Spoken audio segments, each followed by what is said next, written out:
one thing that every business owner struggles with is what to pay new hires.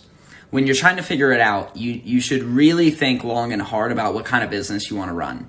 And in my opinion, you want to run a business that is about a premium service for a premium price. And how are you going to get a premium service? You're going to have to pay better than anyone else. And so if you're trying to cut corners and trying to increase your margin as much as you can and by paying as little as possible, you're going to constantly be dealing with nightmare headaches and really, really long days.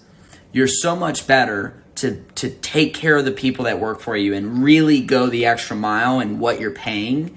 Offer more and just see what happens. See what happens to your business. And when you offer more, make sure you continue to have that expectation high. Don't offer more pay and have low expectations. You're just gonna throw your money down the drain. Offer the best pay you possibly can. Make it to where it's slightly uncomfortable, and you'll find you get such a better piece of talent on the back end.